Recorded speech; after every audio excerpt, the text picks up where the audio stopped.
Hey, yeah, I'm good. Yeah, thanks so much for having me.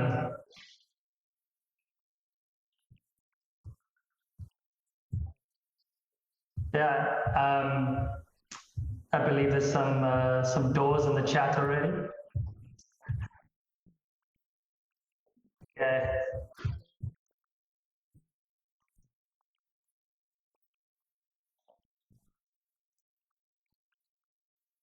yeah,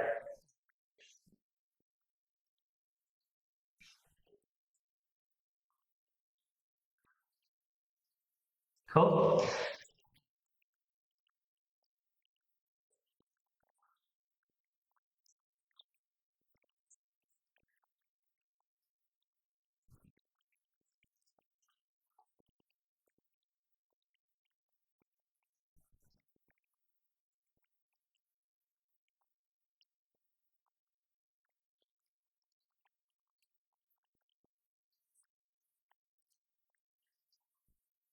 Thanks.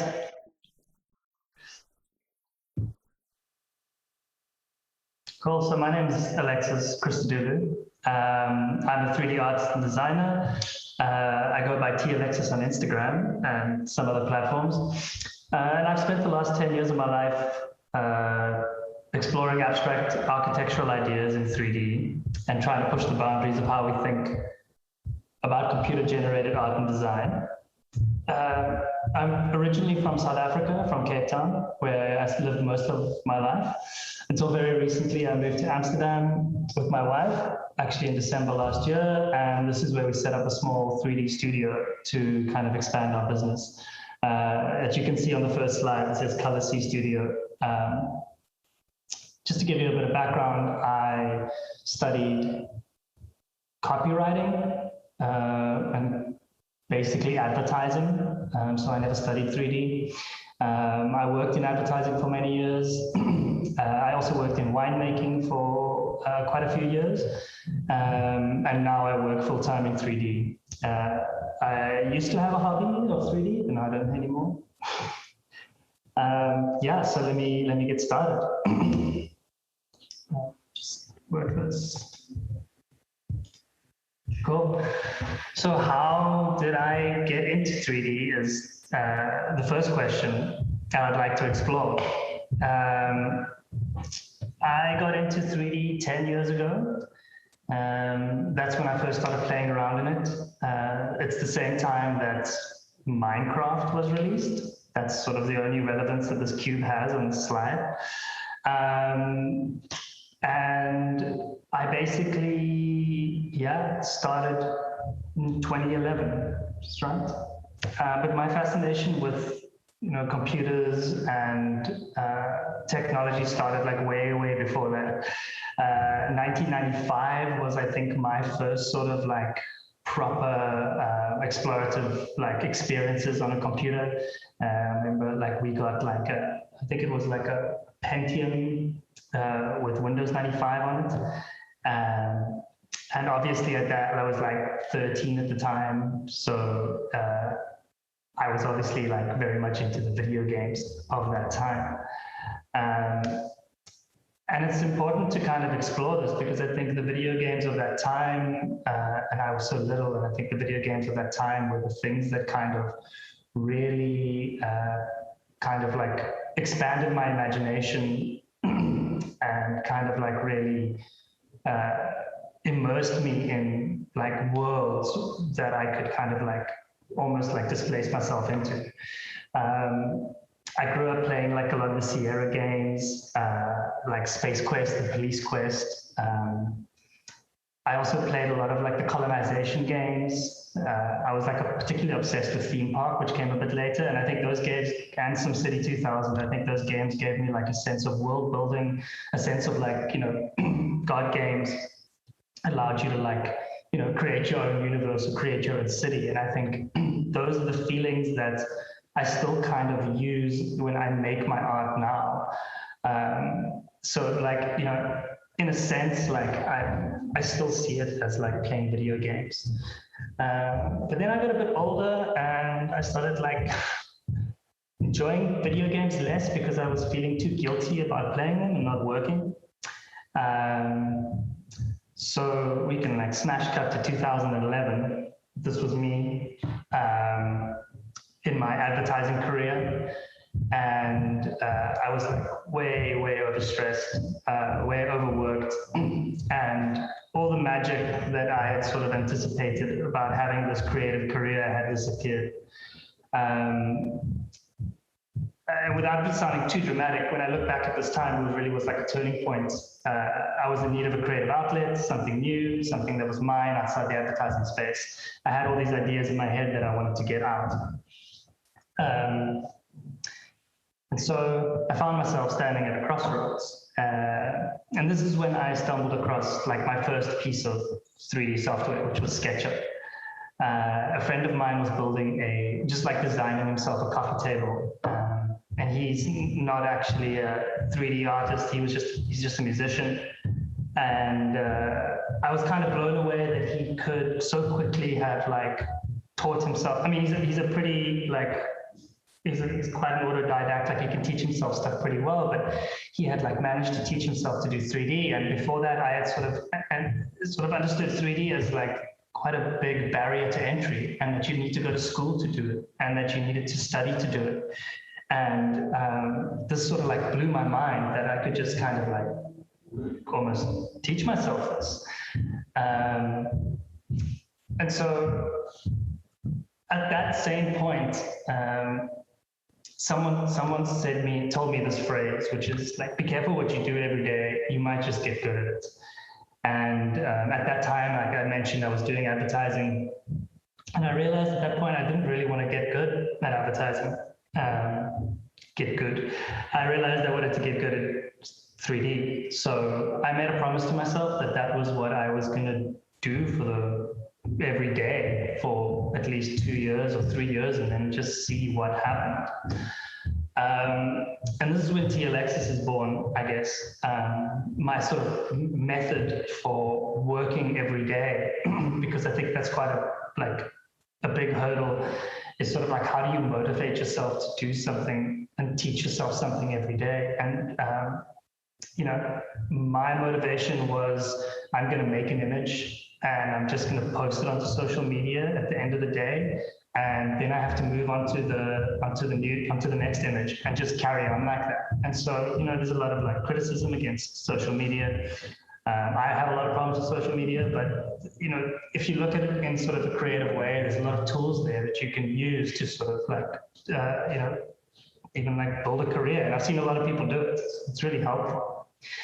And obviously, like, I mean, we can start right at the beginning, and it's very obvious that nobody's great when they start making anything. You're not like a great carpenter when you start. So my advice there is always, so if you don't know where to start, just make the ugliest, weirdest thing you can imagine. And this is something that I also told my wife when she was starting her ceramics career. She wanted to like know from me, like, what should she make? And I just said, just make the ugliest thing you can. We can like figure out how to make it beautiful later. So here's my like first ugly things. Like these were the first things I made. This was like a super early version of, from then on, like I progressed from SketchUp, and now I was using Cinema. I moved quite quickly onto Cinema 4D. SketchUp was like super limiting for me. There wasn't even like a built-in render engine or anything. So I very quickly moved on. I think this is like R13 or something. So it's like really early. It doesn't look like this anymore. And I just started like making these kind of like, I guess, ugly attempts at 3D imagery. I wasn't trying to do anything particular. I was just trying to teach myself the software. But then I kind of always had this vision about wanting to sort of like progress the aesthetics within 3D. So I started experimenting, like recreating these images, or sort of heavily inspired by Emilio Ambar's, the architect, and starting to like see if I could recreate his illustrations in 3D. So these were sort of like very early successes for me, as far as like, oh, we can actually like explore minimalist aesthetics. And like just to show you a progression of how I got where I am, you know, the next thing I sort of started doing was I started making these like mini golf courses, and you can see like my skills are not developed yet in like lighting and texturing and everything, but I'm just having fun and I'm just like really going for it. And I started making these impossible mini golf courses that you can't finish.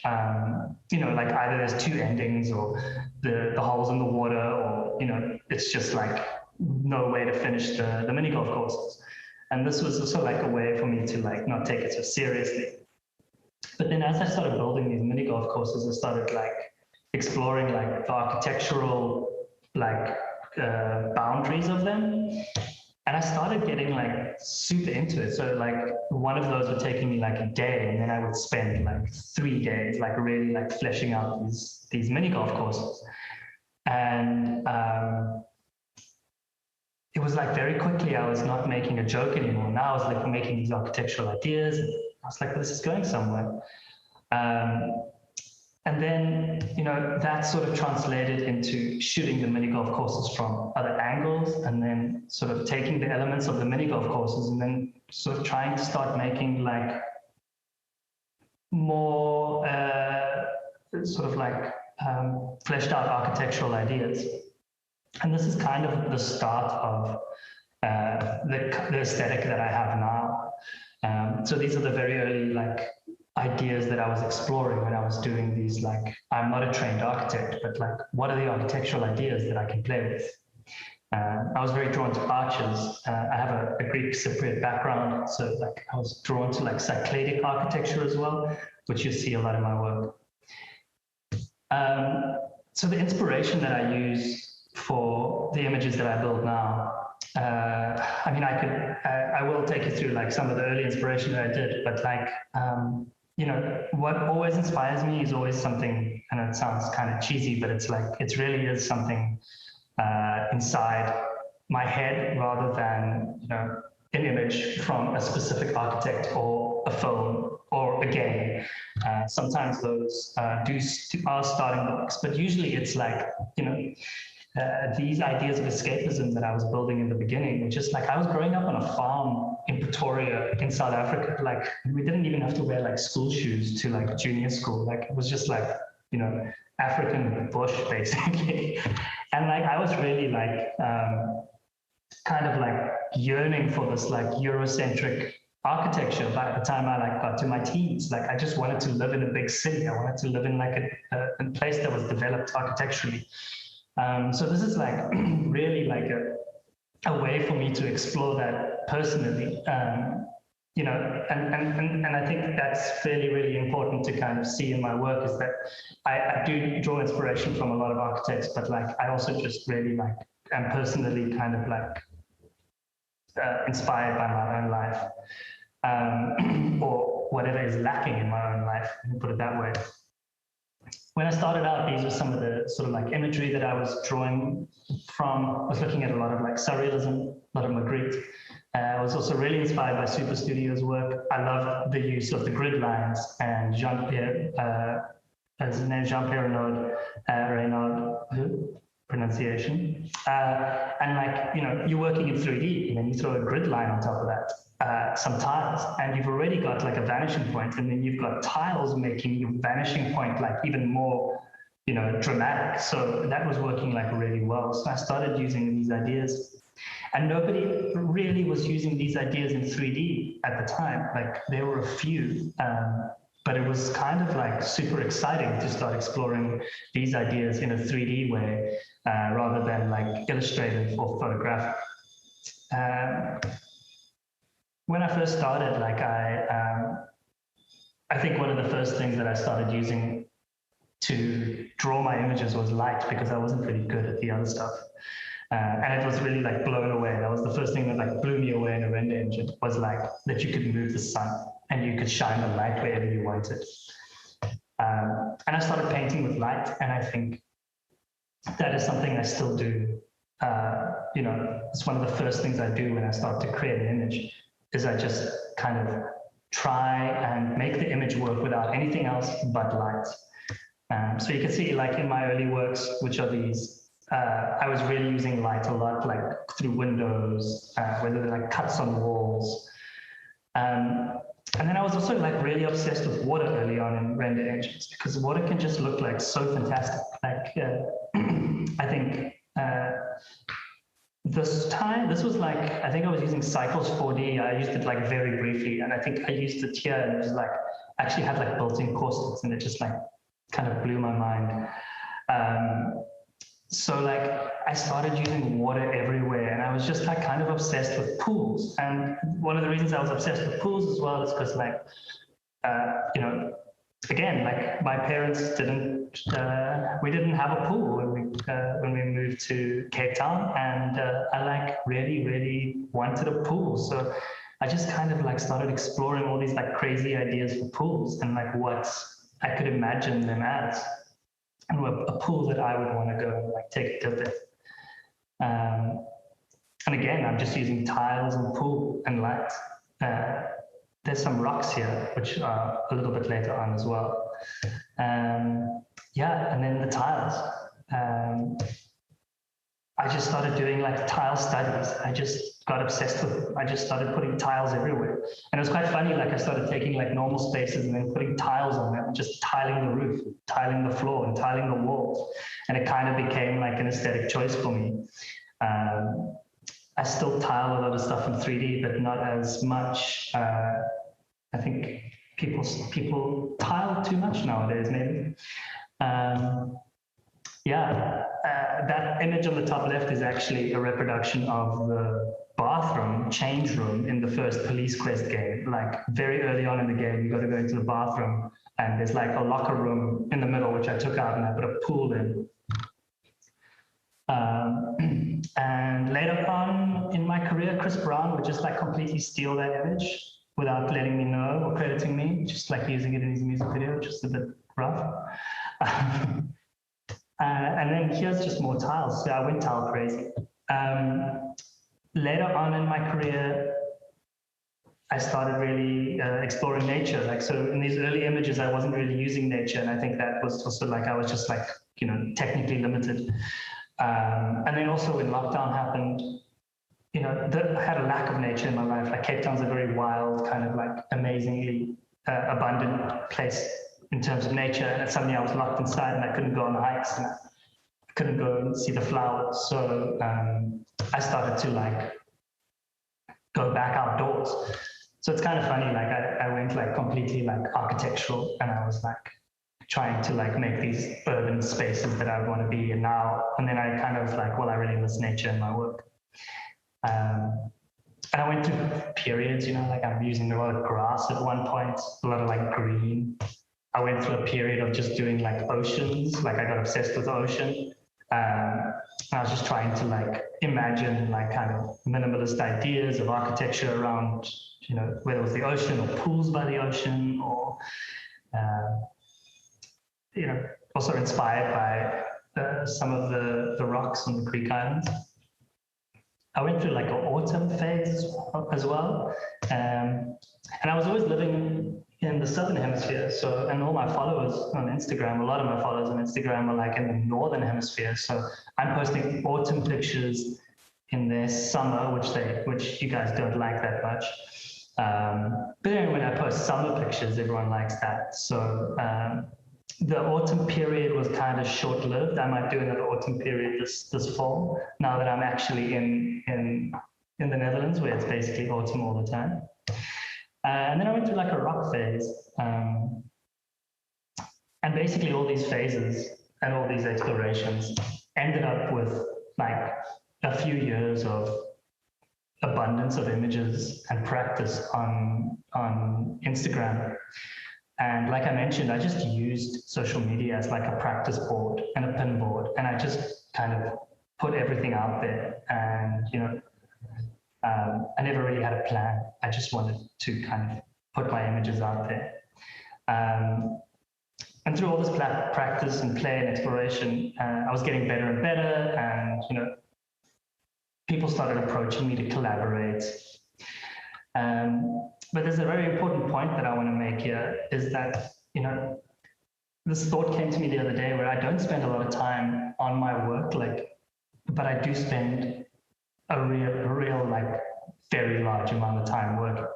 And what I mean by that is that people often ask me like, how long does it take you to make one of these images? And I'm like, sometimes embarrassed to say, like, it takes me like 2 hours to sometimes thrash one of these out. But the 2 hours that I spent to make that image is like maybe like 2 months of me trying to figure out how to make grass look like I want grass to look, and like 20 failed attempts at that thing. And then I just make the image, and to explain to someone that it took me 2 months, that's a lie, because it didn't take me 2 months, it just took me 2 hours. But I think that's something that you have to realize, like, if you put in the work, like, things will happen. The work will actually end up doing itself. So yeah, back to the sort of timeline, and now comes a lifeline. Like, people started to approach me to do work, and like I said, I had no plan. I was just putting my images out there, and I thought that maybe one day, if someone liked them enough, they would approach me to collaborate or do something. My only intent was just to manufacture images and to just put myself up. And I was also kind of hell-bent on kind of like seeing if I could get anybody to change their mind on the aesthetic of 3D, and hell-bent on desaturation. Like, I just wanted people to desaturate the images just like a tiny bit more than they are right now. And so the first people that started reaching out were magazines. So this is Icon magazine from Italy, and I'm going to give a big shout out to the whole of Italy right now, because basically the whole of Italy were like the first people who reached out to me, and maybe because I was inspired by like a lot of Italian architecture and design. Maybe it's something about like their like futurism and their history of design. But they've always been interested in my work, and they've always been great supporters of my work. So the magazine started approaching me, and after the magazine started approaching me and I got some press, the gallery, like some small galleries started approaching me, not traditional galleries. I've never really exhibited in a traditional gallery in my life. My work has never really appealed to traditional galleries. I think they always used to label it as decorative art or something. I don't really know what decorative art is, but maybe this is decorative art. But this is a small gallery in Florence, in Italy, called Numero 20, again, in Italy. And Martino from Numero 20, reached out to me, and I flew out there and did a residency with him, and he really pushed me to make some images and some imagery that I wasn't really making at the time. This was a collaboration with an Italian artist called, his name is Duccio Maria Gambi, like one of my favorite artists. And I met him on this trip, and we made this. So there's some physical versions of these objects as well that Duccio made. And then I made the 3D representations of them. This was also done for Numero 20. This is some fantastical ideas of their space. This is the most recent imagery I've done for them, just trying to sort of reimagine because they have this beautiful residency in the middle of Florence. It's like a palazzo that Martino's converted, and so like this is me trying to like reimagine what their spaces look like. And then Nero Design Gallery in Italy as well. This was exhibited at the Collectible Fair in Brussels, I think. So yeah, some small galleries started having faith in me, and then some brands and agencies started reaching out. And it's kind of odd to market yourself in a way that's so passive. Like, I never sent one email to anyone to ask them to do anything. I literally just put my imagery out and continued, and had faith that maybe one day people would reach out. So this was done with Mangus Machine, who are an incredible digital animation house. And they reached out to me to help them do some imagery for Bang & Olufsen. This is for a small Melbourne-based furniture design company called, his name's Dean Norton. This is done for a company called Belgatex in the middle, which is a South African flooring company. On the left is Architectural Digest. And that was actually a brief to do an image just like Super Studio, but in my style. So that was quite a nice kind of like throwback to one of my early inspirations. And then on the right, there's an image for LG that I did for my Instagram, one of the air purifiers. Some more work for Belgatex, the flooring brand. So it's quite nice to also like look at like what you can advertise in 3D without being like so blatant about it. On the right, there's an Italian company called Stefania Mode, contacted me to put some J.W. Anderson bags in their renders. Some more work for LG. And then this was a project for Grower, which is a tap company. So also just like showing off their products in my ideas. And on the right is a project I did for Ukes with the amazing 6 and 5 in Barcelona. SA got hold of me and gave me that opportunity. It was one of the first like big opportunities I got to work commercially in my career. So, you know, that was really beautiful. This is done for a company called Echo Leather, who make really like innovative leathers. I think they have like a see-through leather. They make like a transparent leather, which I don't know how it works, but it's kind of crazy. And here we were just trying to explore different ways to age leather. So, you know, one of the ways to age leather is like abrasion. So we used this idea of like a Japanese Zen garden, Japanese sand garden, Zen garden. And here water also ages leather, so we had this idea of water also, and how it kind of changes the look of the leather. And then last year, during the like crazy pandemic, I got Microsoft reaching out to me, which was kind of like a little bit surreal, a little bit unreal. I still kind of think it's the biggest commercial client that's ever reached out to me. And that was like a dream come true. They asked me to make some landscapes for their Microsoft 365 products. So those two of them. And here's another one that I made for them. Here's some work that I made for Rakumba, which is a Australian lighting company. This is for a Polish company called Tilco, who I'm very, very fond of, and we still work with. And this is they make these like beautiful modular shelves. This is for Bauer Studios in New York.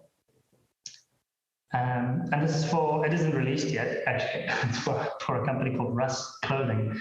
And it's really lovely when a company like this comes to you and they just let you do whatever you want, and you don't have to put their clothing or their brand in it. They just want some beautiful imagery.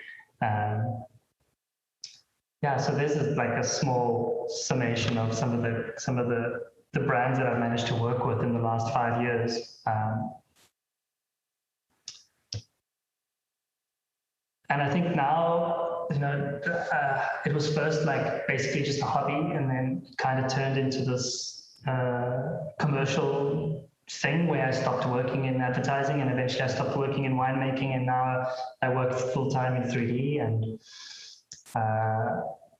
this year I've started to take on some employees and grow the studio to take on more work and also do some more interesting work. Start finding people with other specializations that can help us. And the next slide is basically just like, I mean, this is a really boring slide, but I know that if I was watching one of these presentations, sometimes I would just love to like see what other people are using in their studio. So that, like, you know, software-wise in the past, I was very much started on SketchUp. I dabbled in Cycles. I was using a laptop, small PC, maybe one GPU in there. And that only got later on. I was on a MacBook Pro for, I think, like 6 years. Not even a MacBook Pro. It was just a MacBook. So yeah, you don't need crazy hardware to start this thing. Like, you don't need like the best equipment. Just get obsessed. Currently, like my software, I very quickly moved on to Cinema 4D. It had a lot more more capabilities in SketchUp, like I mentioned. I have all the animograph stuff. I started using Redshift Render, which really like kind of like revolutionized what I was doing. I could suddenly see everything like live. I dabbled in reality capture recently. Like I'm busy scanning my wife's ceramics and making art with her 3D scanned ceramics. I use Resolve a lot for my editing. After Effects, I also use sparingly. Photoshop and Lightroom I use a lot, and I use Gaia and World Creator.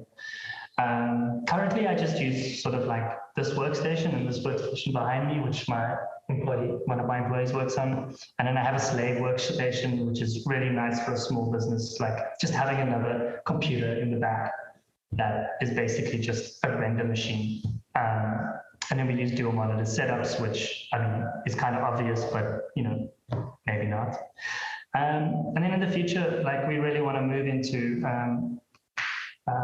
using Unreal in conjunction with software like Cinema, and starting to explore like what's possible with Unreal. We've been using After Effects a lot. I want to move to DaVinci Fusion. And then hardware-wise, just setting up like a bit of a 10 gigabit network with the NAS, the rack server with multiple GPU nodes.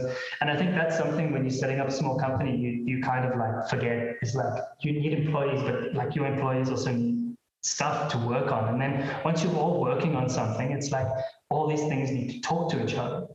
And then it's like, so there's like quite a big jump suddenly for me to like now set up a small studio and like, oh shit, I actually need a server room and I need all these things. And I probably need a microphone because I need to start doing these kind of talks remotely. And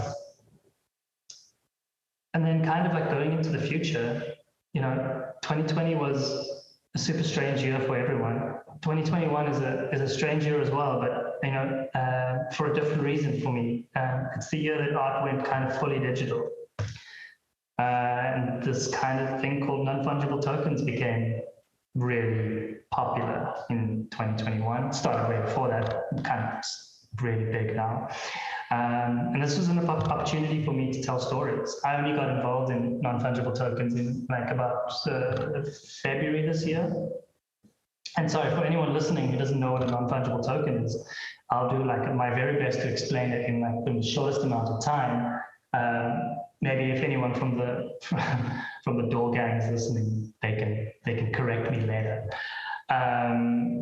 Like if you look at Bitcoin and Ethereum and money, any money, it's fungible. Like you can swap a US dollar for a US dollar. You can swap a Bitcoin for a Bitcoin. Like you can trade them for their exact value. A non-fungible token is basically non-fungible. So you can't trade a one-of-a-kind JPEG for the same one-of-a-kind JPEG because there's only one of them. So you trade it for something else that you receive in its place, whether that's another non-fungible token or whether that's a fungible token, like Ethereum. And that's what distinguishes them basically from fungible tokens. So a non-fungible token can be anything. It can be a picture, it can be a JPEG, it can be a tweet. It can be a desk if you put a non-fungible token like device into it. And these things, these NFTs are minted or recorded onto the blockchain, mostly, I think, primarily on Ethereum's blockchain. And this allows us to like track the ownership and the movement of this non-fungible token because it's on the blockchain ledger. So the way that you can track like an Ethereum, you can track an NFT. So stuff shouldn't go missing, I guess. But it also helps us to assign royalties to anyone who created the NFT, the non-fungible token. So if I create a piece of art, I can create a royalty trickle down with that piece of art. So currently I have like a certain percentage. So if you buy my art from me and you sell it to someone else, I get a percentage of that secondary sale, which is something that we've never ever been able to do for artists in the world, ever. You make a beautiful piece of art and Sotheby's buys it 10 years later and sells it for $69 million. You don't get a cent of that. Like now, you should technically be getting a royalty from that. I say technically because I think there's some of the considerations. And then, yeah, the NFT space now has basically just like exploded. There's like a whole ecosystem. There's communities being built out of this. It's much more than just JPEGs and stuff. It's communities. It's, collectors are becoming like super important, powerful people, and everyone started to sort of like build kind of a new world with this.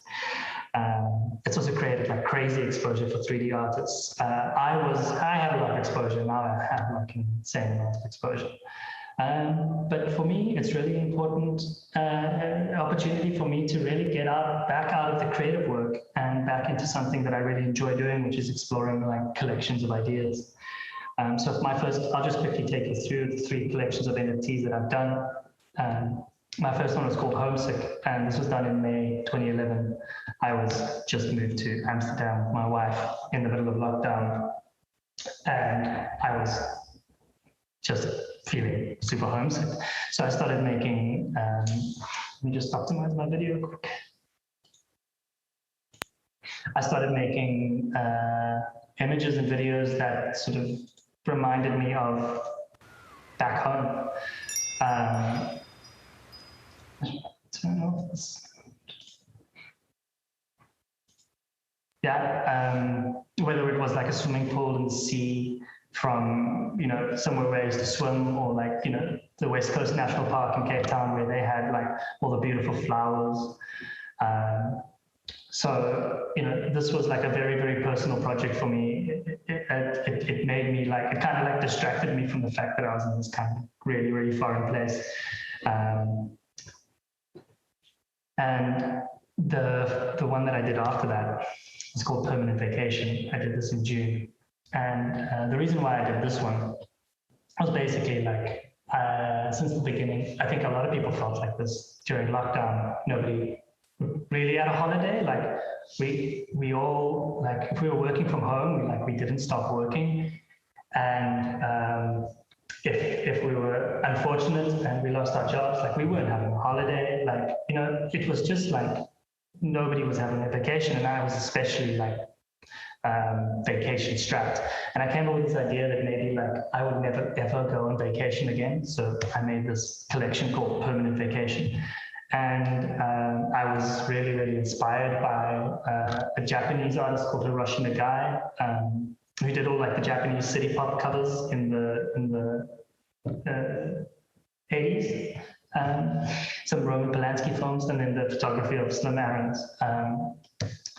And I again made like a collection of animations that kind of like try to subvert the idea of a vacation. Cool.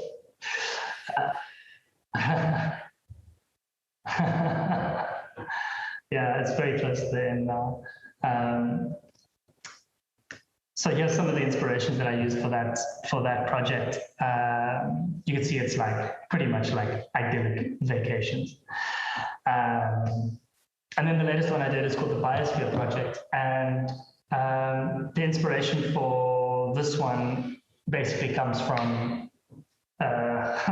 every summer in the world, every summer I live through, I kind of get this feeling that the world's going to end again, and it gets like more and more intense every time. And this kind of like brought my attention to a lot of the architects and design thinkers in the 70s, 80s, and 90s that were thinking about how mankind would become a race that couldn't live on Earth without sort of like manufacturing it.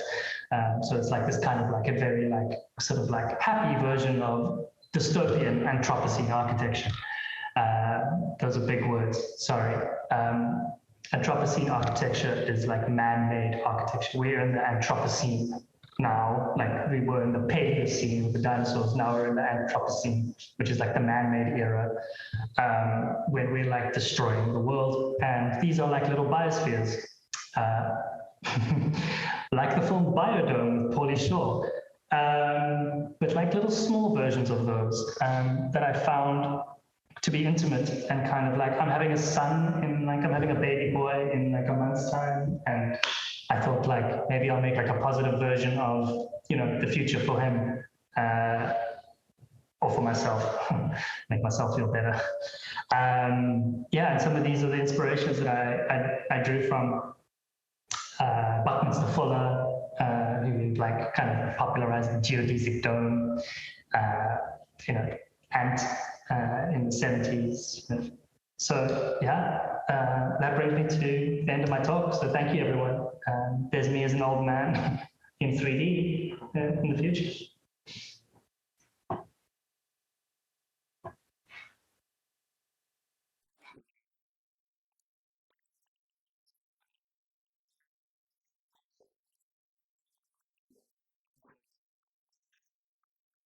No, no, no, he's got way too much hair, man.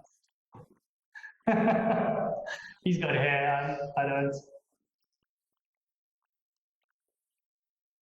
Yeah, I forgot. I missed out Stephen Baldwin. I mean, he's just as important in that film, right?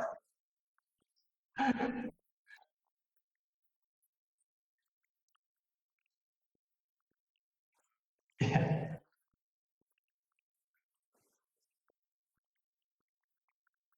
yeah. We should bring back Paulie Shaw. We should get him to do an NFT drop.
Yeah, relentless. I mean, you can show me, you can send me a screen grab of the chat so we can post it in the door gang.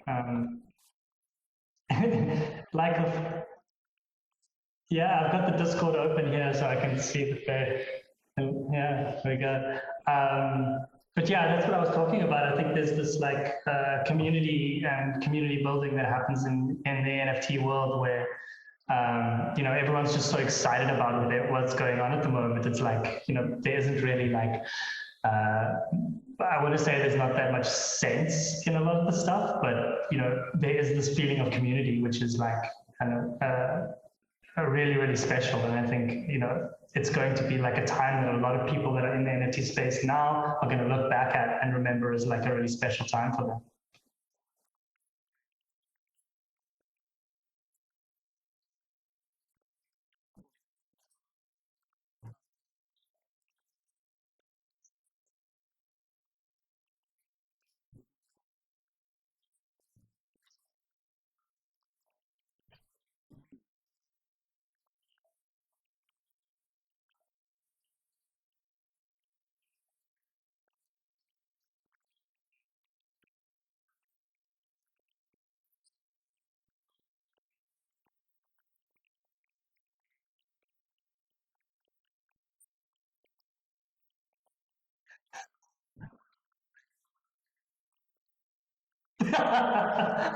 Sweet. I appreciate that.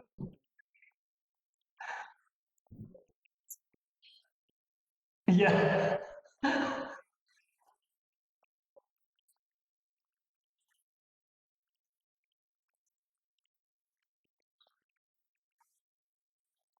Thank you. Yeah. Cool.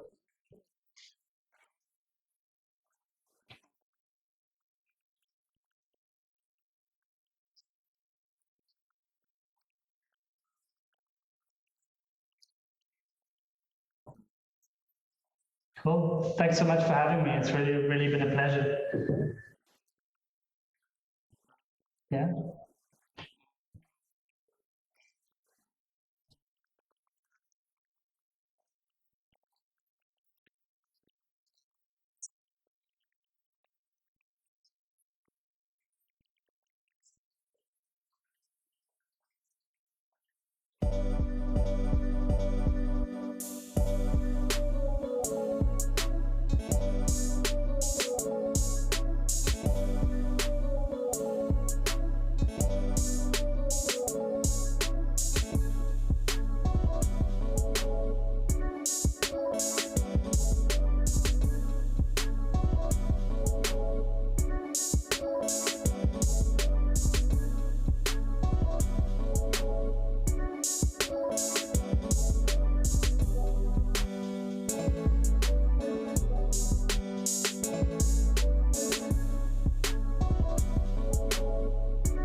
Hi, guys. Nice to see you again. It was much better last week, and when I could see you in person, that was fun. It's just I feel like I'm really missing the real deal, the real conference. Yeah.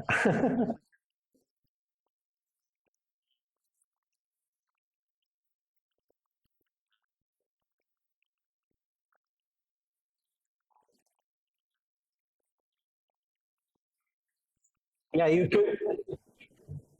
could talk with everyone basically just yeah. And if it's alcohol around, then it's everything is solved. So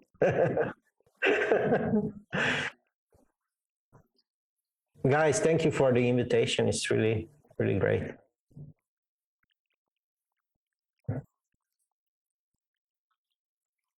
Yeah, of course. Happy.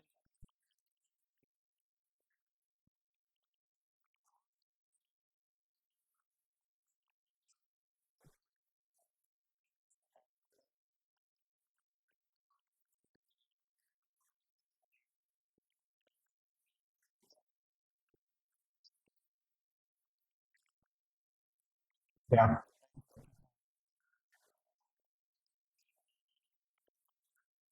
Yeah.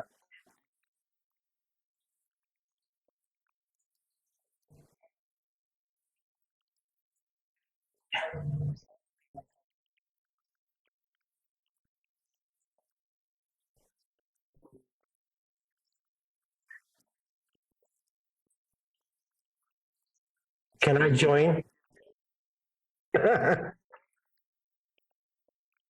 Okay. Yeah, just make sure Pedro is in the jury too, because he made me winner last time and he was in the Thanks. Yeah, yeah, sure. Let's try it. Let me set up. Everything is fine, and then let's hit the present button here. Yes.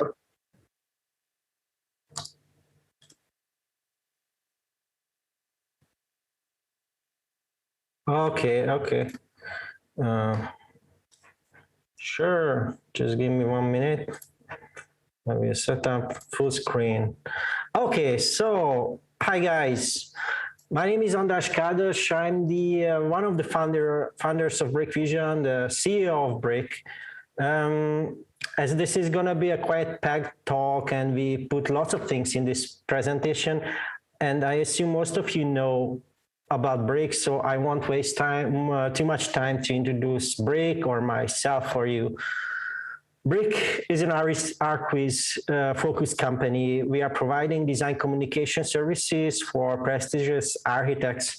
Brick is almost a decade-old company, so the company grew from 3 to 70 plus employees during these years.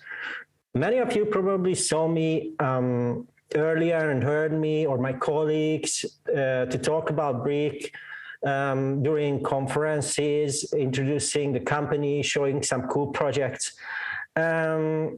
This time, after some good discussion with Fabio and also with my colleagues, we thought we will do something different. Why? First, I think I feel like sometimes we're repeating ourselves, showcasing project, showing, I don't know, do some breakdowns or introducing the company. Also, many of the projects that we are working on is not public. So, I'm really proud of the things what we do, but unfortunately, I cannot show lots of things, and it's quite annoying. But most importantly, when I attend on these conferences or participating in a discussion with my fellow industry members, I feel like sometimes we are missing or we don't have enough focus on the business side of this industry. We don't have too much relevant discussion on the business side of Arquiz. So the plan for today is to look under the hood of Brick and look at the business side of Brick.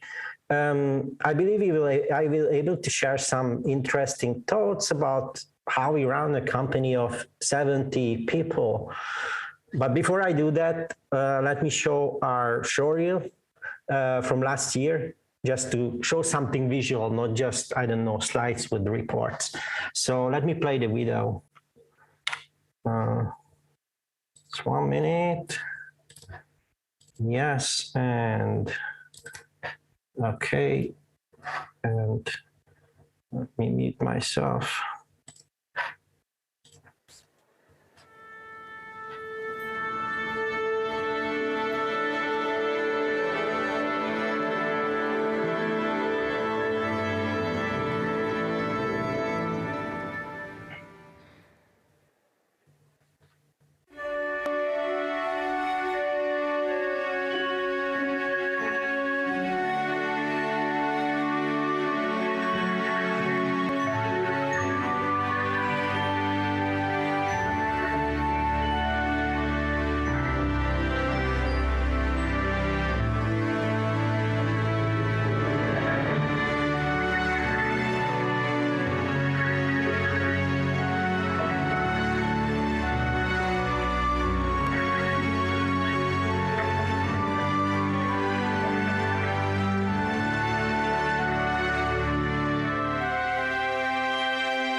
Really cool.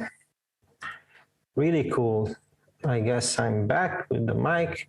So let me show my next side. Set up again, sorry. I need my speaker's note because I forgot what I wanted to say. And I put it on full screen again. Yes, so complicated.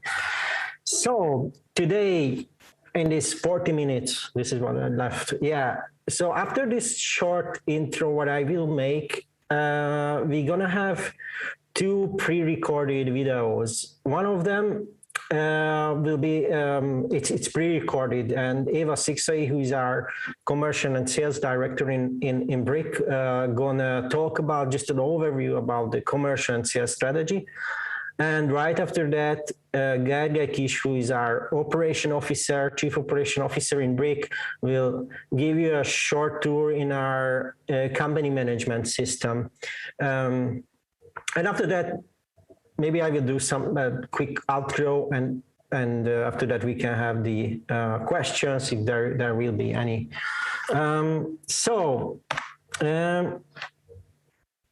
Under the hood of Brick. So let me start my short intro with a little story.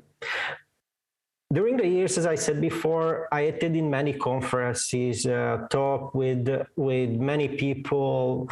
I can say literally hundreds of people about the industry. Although most of these discussions were super cool and fruitful, and we could share lots of knowledge, I also received many, let's say, terrible or wrong questions from people. You know, the typical one: how much you charge for an image? What was the render setting? But the all-time best question what I received was actually on our all-employee meeting 2 years ago, maybe, in Brick. that was from one of our employee, and the question was really simply, do we want to make cool images or a lot of money? So just for fun for a moment, let me try to answer this question.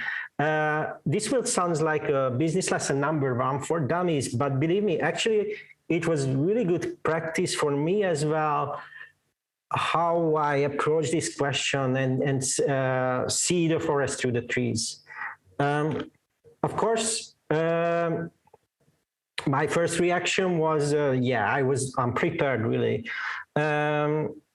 And it was mostly my first reaction was a general wondering, what's the nature of this question? What's the real question behind this question? And frankly speaking, I believe behind all this question, there is an assumption. So there are some secret behind what we don't tell to the people. And, you know, if I know this secret, that simple answer, then, okay, I will able to render or do the same quality of image what the high-end studio is doing. So if you know the render step, that I will be able to do the same quality as brick. Or if I know your prices, I will immediately be able to compete with you. So, and of course, this is obviously a really bad approach and bad assumption. So there is no secret.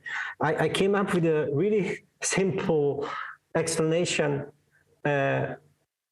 answering these questions that actually hard work plus good mindset is what is needed to build up a company, an architecture visualization company. And that's, yeah, I know this is super lame. So although it's sounds, you know, a little bit lame, I believe, especially maybe the hard work part is more understandable, but the good mindset is something what I think it's worth to talk about. So just to go back to this question, I tried to answer it and approach this a little bit far away and really simplify my approach. And that was when I asked myself, what's the main motivational power behind brick? The professional desire. We would like to make cool images. That was in the question. Yes, we want to make cool images. That's the professional desire. Of course, it's much more complicated and much more complex, but if you want to simplify it, that's it. This is what runs brick. How we can reach this professional desire? I believe we can reach this if we run a successful business. Running successful business, you need money. You have to make money. So successful business equal to making money. If you're making money, you can, from that money, you can create opportunities, afford people, better senior people. If you grow, hire more people, take more risk because you have money. You can run the R&D activities of the company, test lots of things, which is, if you don't have money for it, you cannot test it. Pay more for sales and marketing activities, having more overhead workers for better service, or just simply, you know, we can ask yourself, any artist, what is the top 5 priority for you as an employee when you work, how you can keep up your motivation? I'm 100% sure even the more artistic person who is the only really important thing is to do good artwork on good projects, it would be in the top 3 priority, also the money. So let's be honest, money is a big motivational force. So yes, we can create opportunities by running a successful business, therefore making money. And if we make these opportunities, then we reach that professional desire, the cool images. And I think that's why we trying to build up a successful business. And yes, Brick is a successful business nowadays. We have a strong strategic business mindset and know-how. During the years, it became clearer and clearer for me that I need to build up not just a good production team and creating amazing images. I did it myself as well as an artist, and I'm not doing it anymore. Maybe some non-commissioned work, but besides this, I had to start to build up a successful business as well, with strategic goals, KPIs, structures, system. Me and the team during the years really learned how to run a business like Brick with 70 people. We hired experts in finance, in IT, in HR, or sales and commercial people, and we really needed that. Nowadays, we build up company structure and logic which serves the day-to-day smooth operation, but help us to fulfill the long-term strategy goals. On the left side, you can see the production team, the production department, but you can see, like in the under the core activity of Brick, there is 3 equally important structural and strategical elements, or we can call them departments,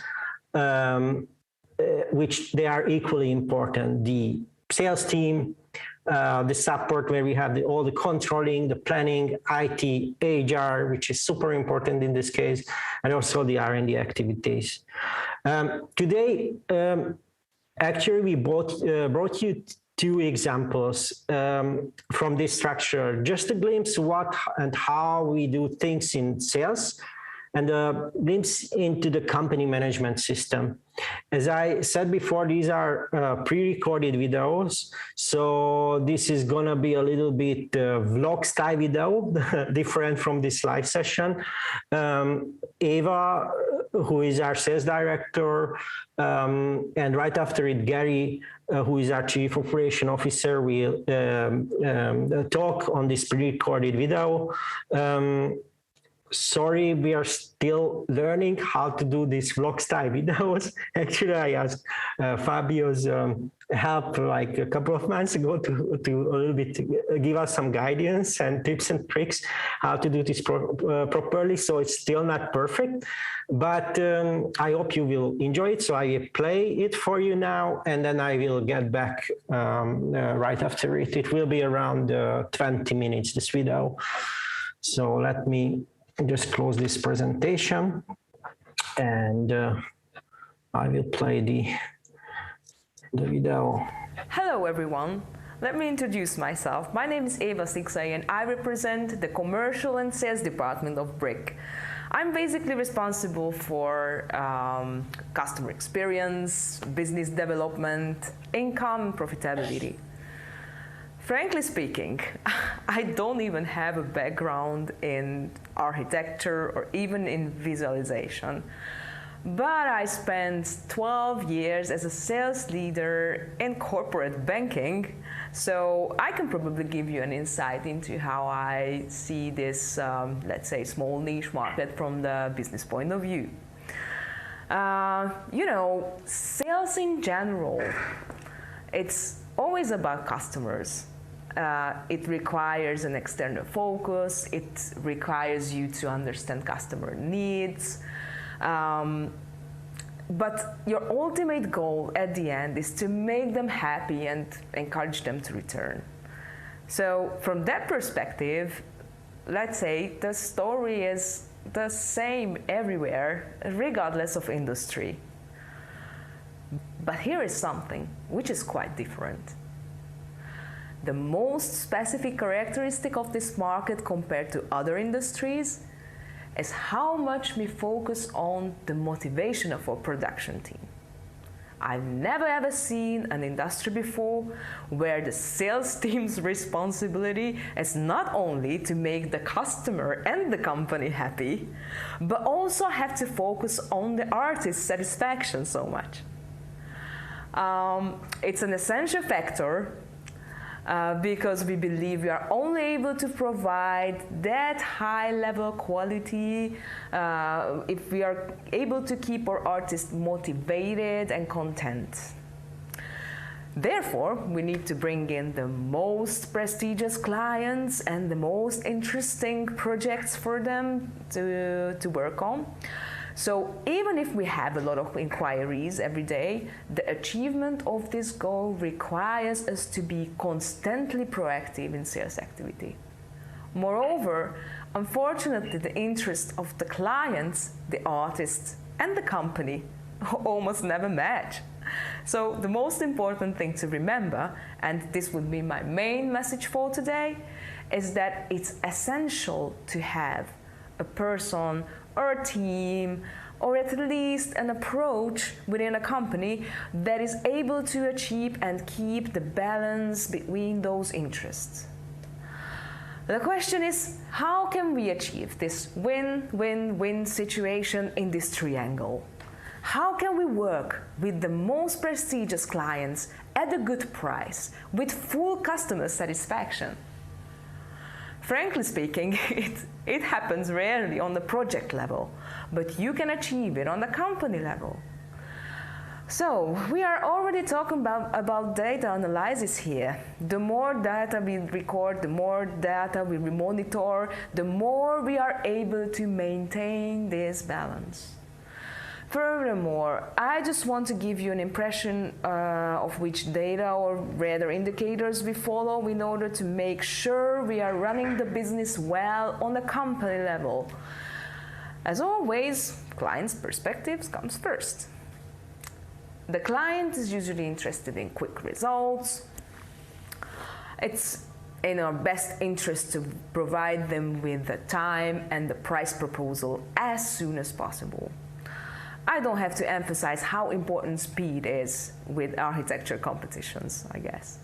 We follow the potential projects using an integrated system from the very beginning, making it possible to manage all the inquiries in one platform, so we can focus on continuous and timely progress.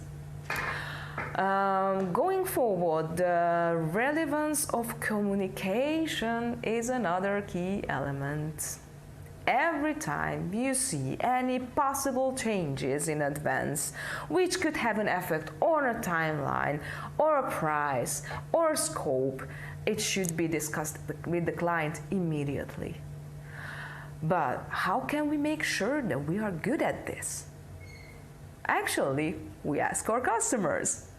We ask them to rate this and rate our services in general, so we can have a clear picture of whether our customers would recommend us to other potential clients or not. Moreover, you have to provide the flexibility to accommodate every new request. Therefore, we never fully book our staff, and we think the best way to manage capacity is to keep our utilization rate constantly at 80%. Just a quick showcase of how we follow this key indicator. Here we have a dashboard which shows the actual status in every minute for us. So, for example, here you can see how effectively we managed our capacity in the previous months.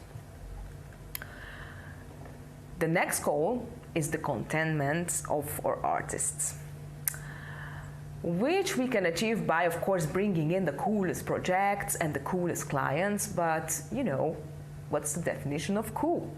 What's the definition of premium? You need to know pretty much about the client and the project itself. You have to analyze these data. You have to categorize them. So therefore, we set up a kind of segmentation model which takes all the information into consideration, such as our experience with the previous projects with them, but it also checks the margins or the volume of the projects.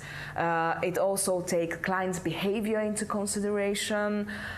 So this is a tool which allows us to boost the artist's motivation because it guides our booking process actually.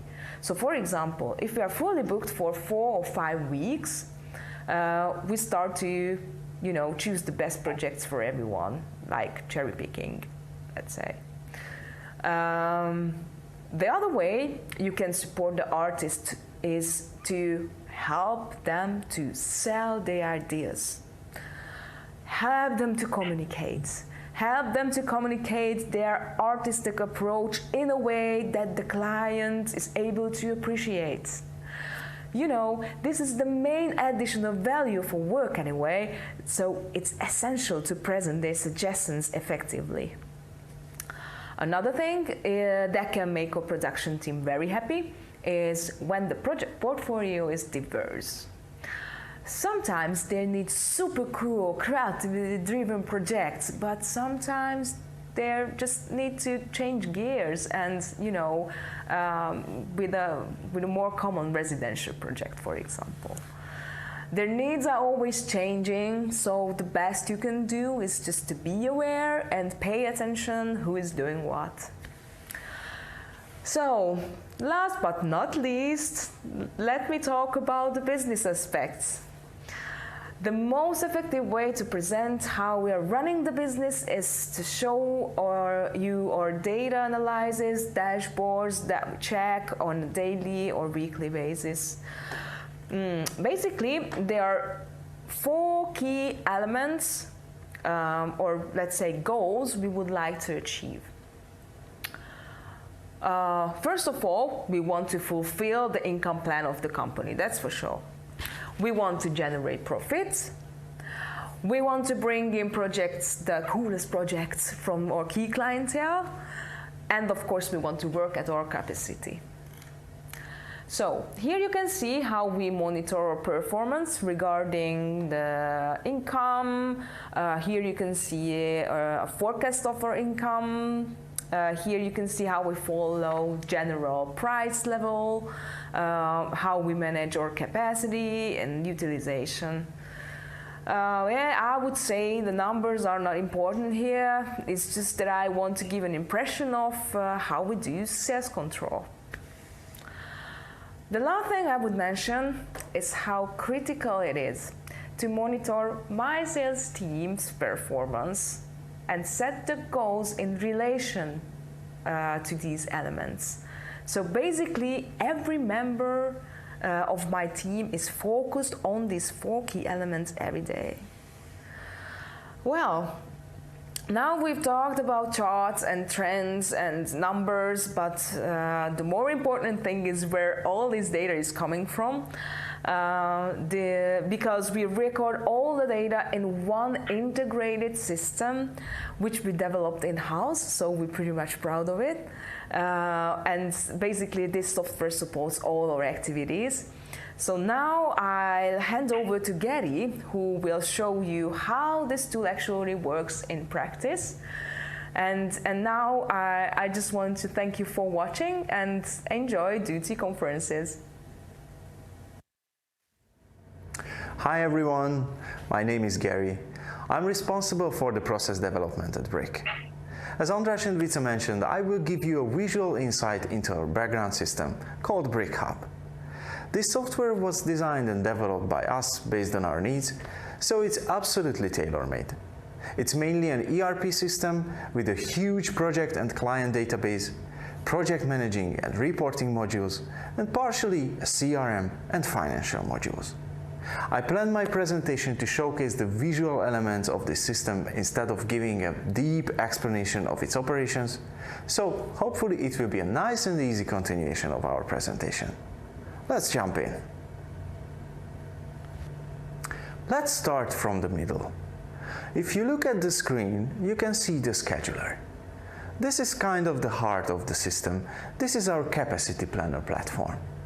Let me tell you a few words about the structure. One line means one artist and one column means one day. So just to get a feeling about the scale of the actual screen, here you can see one artist, one day, and 1 month. Every colorful element is one booking or task, which is connected to artists, projects, and preview rounds of the project.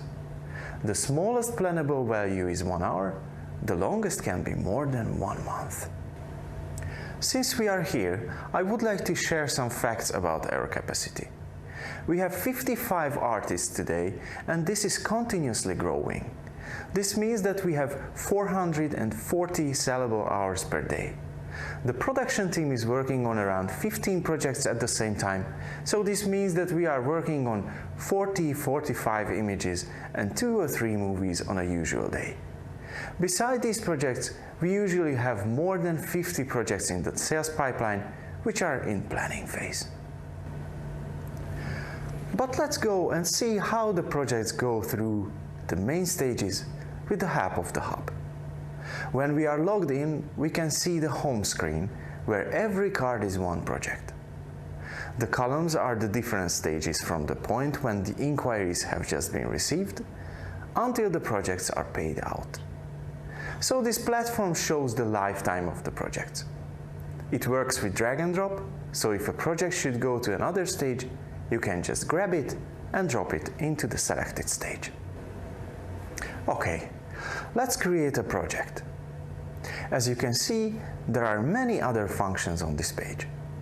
You can create clients or contacts as well. You can add the contacts to the projects, and as the system is connected to our file server, you can create the production and sales folders with only a few clicks. If you entered all required data, you arrive to the project's main page, where you can see and add a lot of details about the project. Once we collected all of the necessary information about the project from the client, we can start to create a bid to the project. The bid form helps us to figure out how many hours and preview rounds would be needed to deliver the project in the highest quality. We work with a lot of product templates to store the standards and to make our life easier. Of course, this is the pricing module too, so here you can add the price tags to each of the selected products. When we are ready with it, we get the total production hours, which should be planned into the scheduler, and the final price of the project. After the bid form is ready, we can put the project to the next stage when the capacity manager is planning the project into the scheduler. When you drop the project to the next stage, you will see a pop-up window where you have to give all the necessary data to be able to plan the project. For example, requested start date or deadline, necessary comment days, or personal messages. When it's done, the system creates a task with the given data and sends an email notification to the selected person with the content of the task. At this point, the capacity manager puts all of her or his efforts to place the project into the scheduler with the given conditions.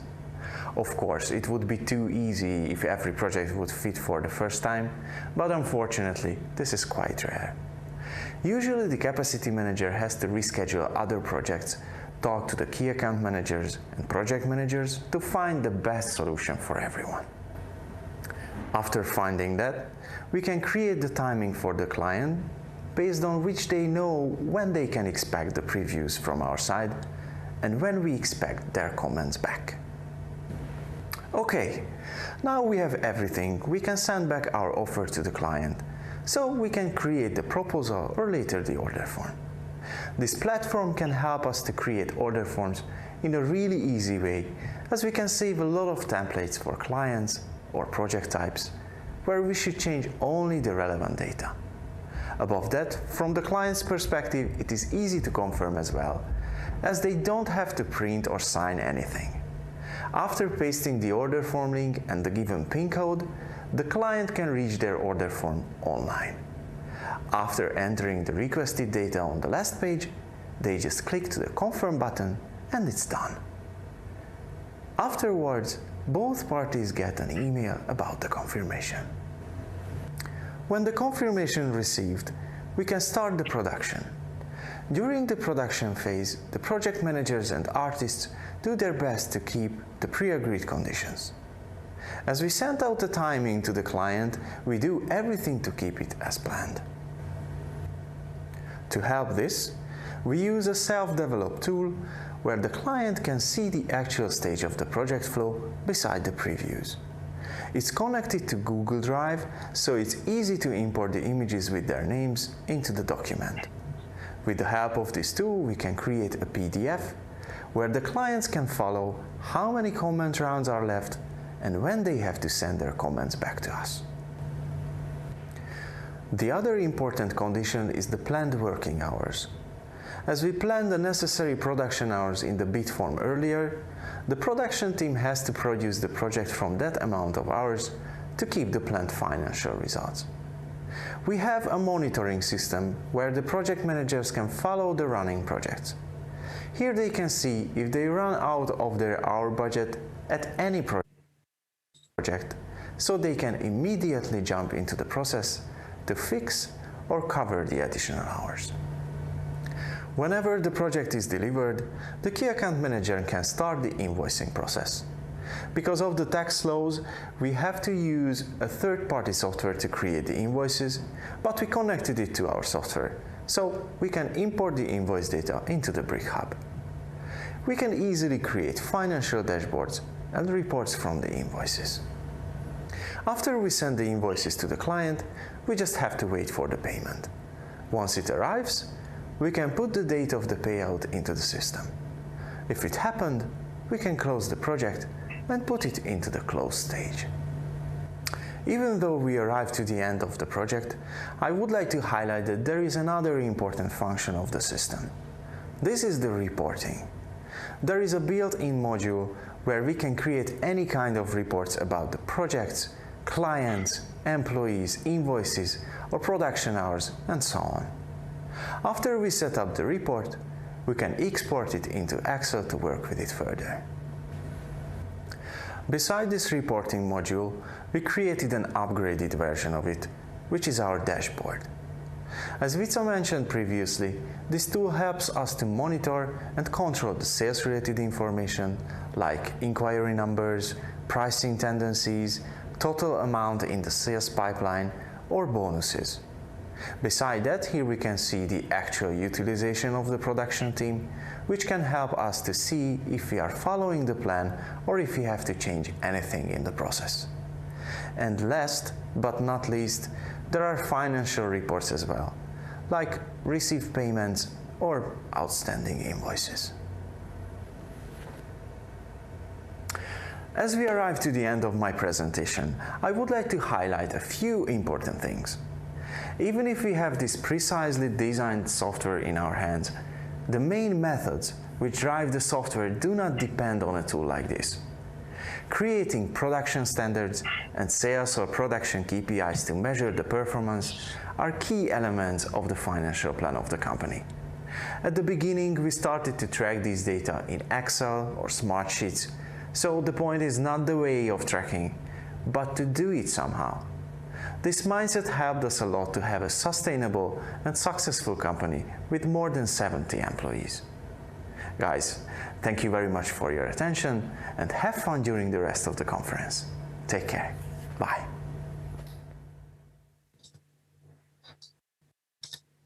Hello. I received the information that we had some delays in the video. I hope it was still understandable. Sorry for that.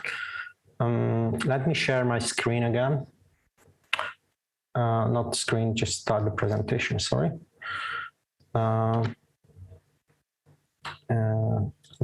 Just the last outro part, and then we are done. Let me open up my notes here.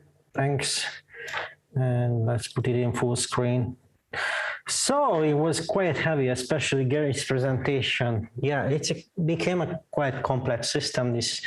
We call it Brick Hub, a quite complicated one. So thanks, Vico and Gary, for helping me out with this too short presentation. Lastly, but not least, I want to highlight something. Brick is a people business. Arquiz in general, I believe, is people business.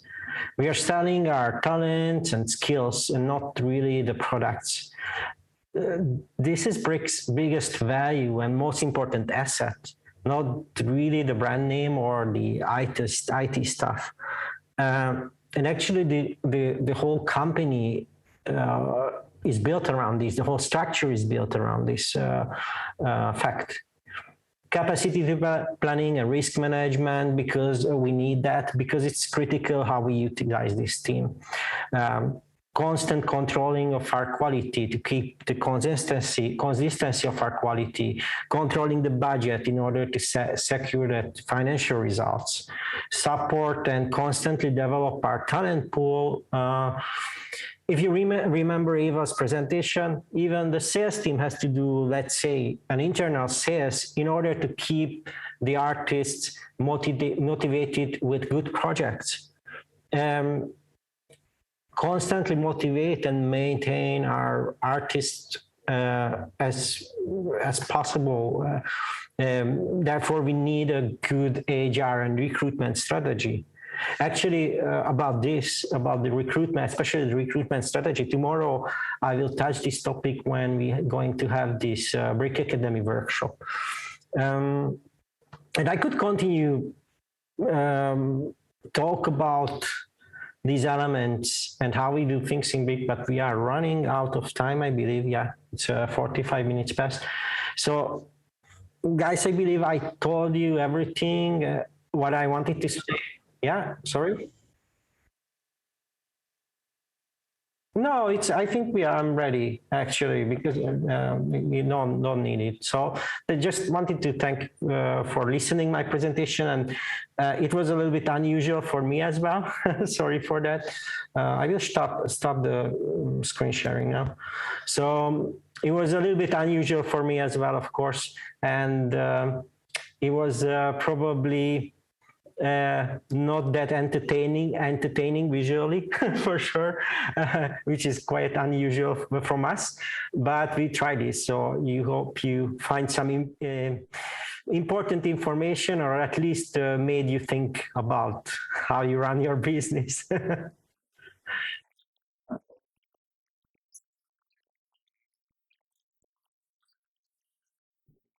You are really good at consulting.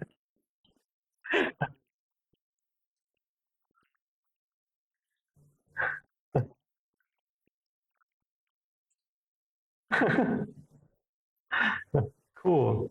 Are we receiving?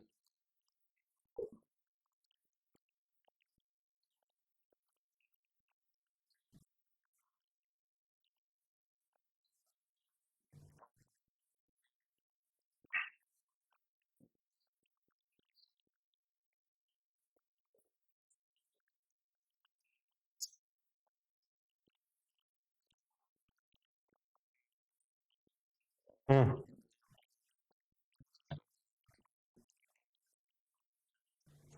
I think this Brick Hub, it took us like 1 year to do the development. But don't forget, this is just a development. Like at that moment when we started to develop for this software, we have all the processes and we use different tools to cover all this logic and everything.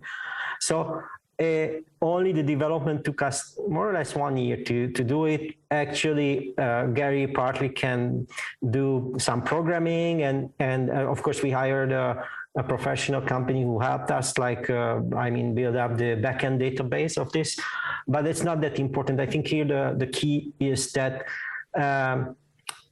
it's the process. During this 9 years, we learned what matters and what not matters, how we have to look at the company performance, which gives you the realistic picture. And that's really hard to figure out how you can do the risk management when everything is changing constantly. You know, you give, I don't know, offers out, and then, you know, some of them going to happen, some of them is not. How you overbook the office, how, you know, in big scale, how you do the risk management of this, how you can cover and give, keep up flexibility when the ongoing projects are delayed and you promise something else. This is, you know, a super complex thing. And it's not like the tool which was like complicated to do, because it's not that simple, but it's a database and that's it. It's the logic. And it took us 9 years to, you know, reach this point. And when we believe that, okay, right now we are good, but actually not, because now for example, the size of the projects are doubled. Like if I compare it like 2018 and 19, we're doing, I don't know, half amount of projects, but you know, the value of one project is doubled. So the way how you have to plan is super different. So it's a constant kind of work figuring out, you know, how to plan with also.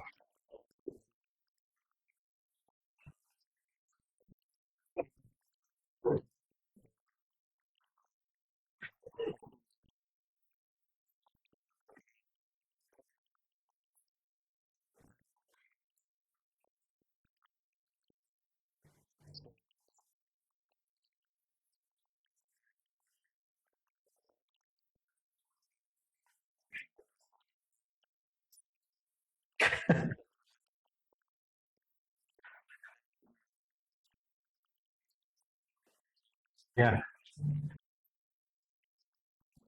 We have a ping pong table, a foosball table, a PlayStation 4, not the 5, sorry, man. Yeah.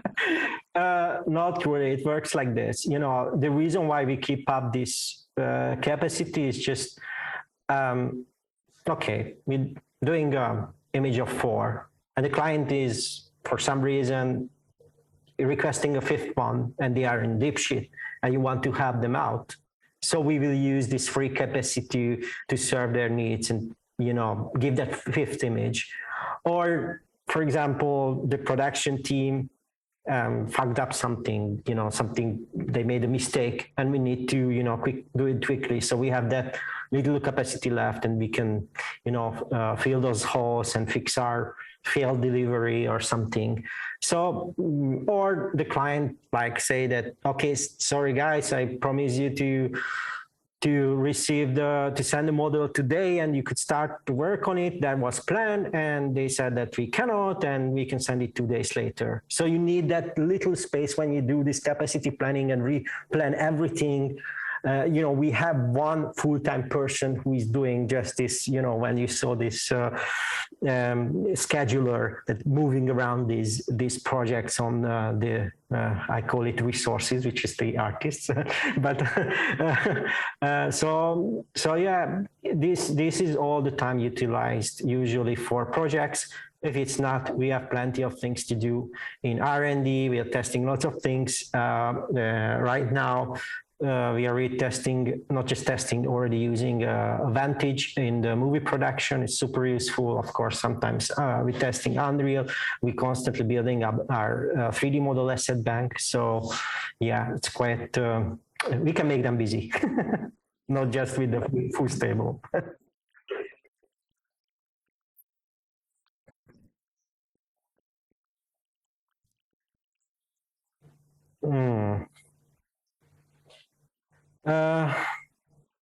Wow, that's a hard question. I think if we would known earlier and understood, you know, we during, especially in the first years, you know, I always had that, you know, when I all together, you know, get, for example, from my father-in-law, all the business advices, I always told him that, oh, this is different. This is, you know, this is creative. This is whatever. And it's a totally different. It's okay. It's production, but it's not a car factory. at the end, I had to realize that it's not that different. That, if you look at the big picture, and if I understood that earlier, then maybe we could do things earlier and, maybe earn a little bit more already running also financially the business more successfully from the beginning. That's for sure. This is something which is a good lesson. And I will be honest with you, I also have an architect degree, and I consider myself as an artist. So it took time to learn all of these things. I still don't know probably a shit compared to others, but it's enough right now. So yeah, maybe a lesson is that you have to listen to your father-in-law. I'm not sure. Yeah, you know him, so.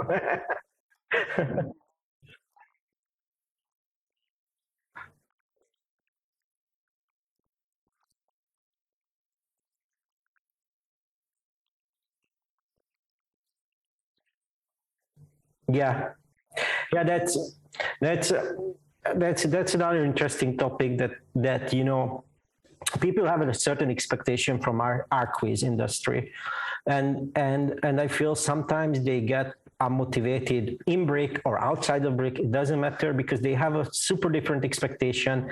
What is this profession? They usually forget about that that art quiz is applied art and not just art. And applied means that I need to make the client happy as well. And it's more complicated because if you are not having fun and motivated, also making the client happy, then probably for long run, you have an issue with this profession, what you choose for yourself. So yeah, tricky. I saw many examples of these good artists struggling with this. So any more question?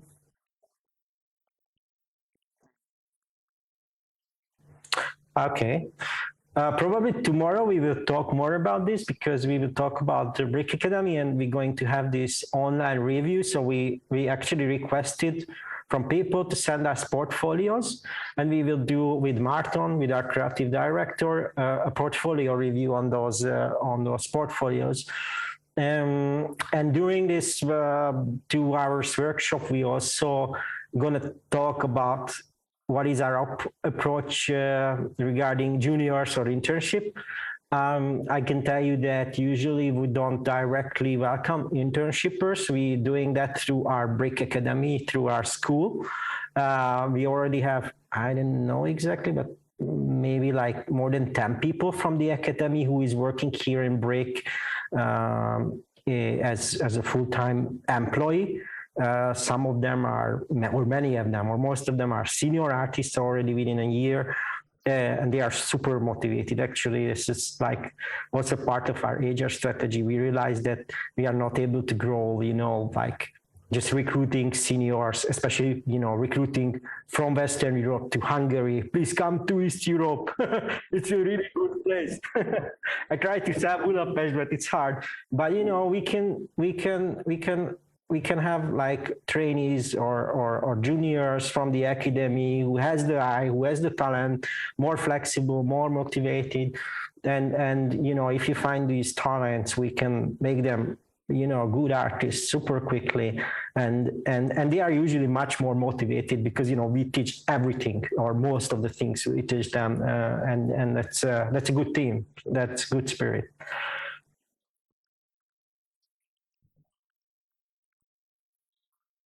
Yeah, I'm also looking forward how we can sort it out. This is a new territory for us as well.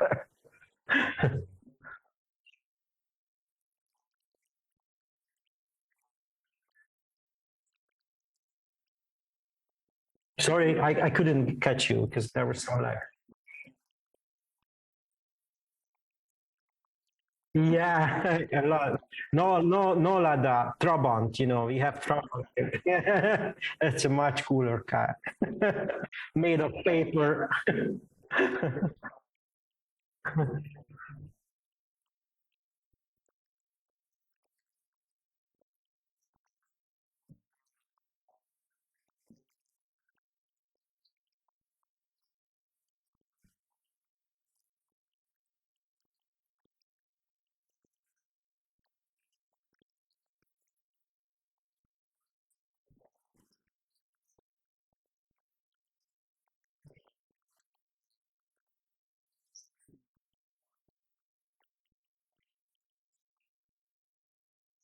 So you talk with the artists who had the honeymoon period, and then you have the non-motivated. So in a way, you wanted to say that I'm also funny.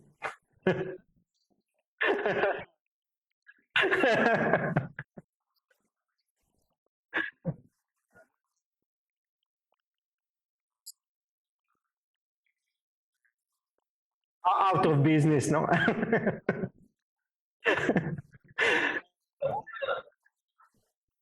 Yeah. We're going to be in a share market stock and no. It's interesting. I don't think it's possible to tell, in an industry like this to say where we are going to be in 5 years. I would say I don't want to be really clever and talk about VR and AI and how it will change the whole industry because we don't know. I would be probably mistaken. And I think this is also important, like, the old way of planning and strategy, and I don't know, having a go-to-market strategy for this market or this market is not working anymore. This is not like the word change, and especially in this industry, we are really on the edge of this technological singularity, and the speed of how things are changing is super quick, and therefore it's impossible to understand or foresee like what's going to happen in 5 years. I'm sure it's already happening. We are slowly also switching, like doing lots of, we were considered to be like mostly an image production company, and now we're doing lots of complex animations, movies, and not just our quiz projects. So we had we were lucky to work with also to NASA on this really cool 3D printed Mars habitat with Bjarkinger's group. We're working on other, not, it's a secret project, but lots of yeah, because you know it. I told. No, I didn't told you.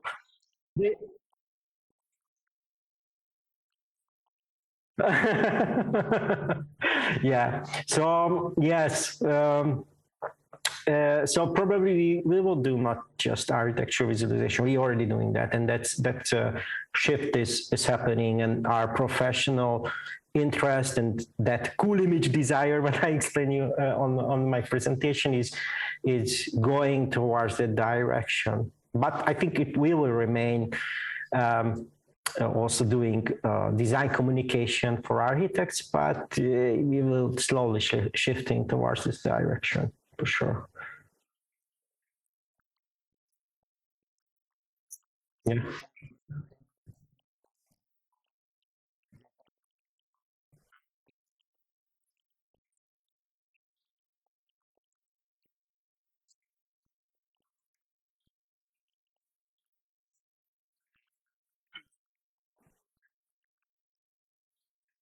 Uh, it's the stereo problem. I can tell you. It's also on my phone. It was like I have two speakers on my phone, and one of them was only giving your sound. So it's probably your input is different than, I don't know what's the problem. Probably the problem is that it's stereo. I'm not sure. Should be. Yeah.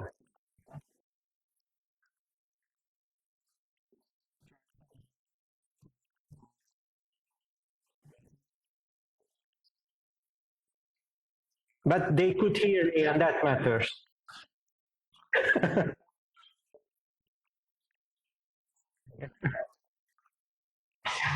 Yeah, but do you know what's the weird thing is that I'm sitting on this perfectly set up computer and speakers, and also here you have this weird mono sound on one speaker. So I can hear you, but it's like it's different. Maybe you should make it like mono. I don't know. I'm not the IT guy, but should I call IT? Like,